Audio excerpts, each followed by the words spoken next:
আসসালামু আলাইকুম। Daily life of Anas and mom চ্যানেলের ডেইলি ব্লগে আপনাদের সবাইকে স্বাগত জানাই। দূরে এবং কাছে দেশে বিদেশে যেখান থেকে দেখছেন, আশা করি আল্লাহর রহমতে সকলেই ভালো আছেন। আপনাদের দোয়া এবং আল্লাহর রহমতে আমরাও ভালো আছি। আজ আমি কী রান্না নিয়ে এসেছি নিশ্চয়ই সকলেই দেখে বুঝতে পেরেছেন। আজ আমি জর্দা ভাত রান্না করব, আর জর্দা ভাতটা রান্না করব আনারস দিয়ে। আমার খুব ইচ্ছে করছিল আনারস দিয়ে জর্দা ভাত রান্না করার। একটা বিয়েতে গিয়ে আনারস দিয়ে জর্দা ভাত খেয়েছিলাম, আমার খুবই ভালো লেগেছে। তাই ভাবলাম একটু ঘরে ট্রাই করে দেখি। এই জর্দা ভাতে আমি কিন্তু কোনো রকমের পোলাওর চাল ব্যবহার করছি না, আমি ঘরে খাবারের যে চাল আছে সেটাই ব্যবহার করছি। কারণ পোলাওর চাল না থাকলে কি আমরা জর্দা ভাত খাবো না?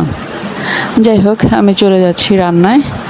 আমি এখানে ছোট একটা হাঁড়িতে গরম পানি বসিয়ে দিয়েছি, আর সেখানে দেখতেই পাচ্ছেন কিছু লং, এলাচি, দারচিনি, তেজপাতা এগুলো দিয়ে দিয়েছি। আর সাথে এখানে দিয়ে দিয়েছি 1 চা চামচ রং। এখানে আমি 250 গ্রামেরও অর্ধেক নিয়েছি চাল বেশি একটা নেইনি, কারণ প্রথম অবস্থায় রান্না করছি, কেমন হয় তা দেখার জন্য। তাই ভিডিও করলাম, ভাবলাম আপনাদের সঙ্গেও একটু শেয়ার করি, দেখি কেমন হয় রান্নাটা। চালটা কিন্তু ভালো করে পরিষ্কার করে ধুয়ে আমি বেশ কিছুক্ষণ ভিজাতে দিয়ে রেখেছিলাম। আপনারা চাইলে আধা ঘন্টার মতো ভিজাতে রাখতে পারেন, না দিলেও সমস্যা নেই। তবে আমি বেশ কিছুক্ষণ ভিজাতে রেখেছিলাম। আর এরপর আমি পানি গরম হওয়ার পর দেখতেই পেলেন চালটা দিয়ে দিয়েছি বলক আসার পরে। চালটা যখন অর্ধেক সিদ্ধ হবে, পুরোপুরি নয়, তখনই আপনার চালটা ছেঁকে নিতে হবে। ছাঁকনিতে চালটা ছেঁকে নিব, পানিটা ঝরিয়ে নেব। আর অন্যদিকে ভাতটা রান্না করার জন্য প্রস্তুতি নিচ্ছি। কালারটা কিন্তু খুবই সুন্দর এসেছে। আমি এখানে গুঁড়ো রং ব্যবহার করেছিলাম, লিকুইড রং দেইনি।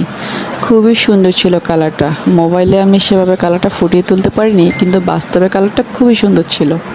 এখানে কিন্তু এখন প্রথমে শিরা তৈরি করতে হবে, আর সেখানে আমি সামান্য পরিমাণে পানি দিয়েছিলাম আর দিয়েছিলাম চিনি।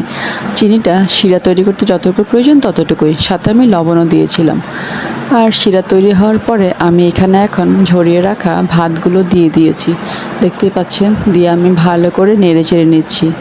এরপর আমি এখানে আনারস দিয়ে দিলাম। আমি কিছু আনারস কুচো করেছিলাম আর কিছু আনারস থেতো করেছিলাম, তাই থেতো আনারসগুলো আগে দিয়েছি আর কুচোগুলো একটু পরে দিয়েছি। আপনারা চাইলে যখন চিনির শিরা দিচ্ছি তখনও দিয়ে দিতে পারেন। এখন আমি দিয়ে দিচ্ছি ঘি।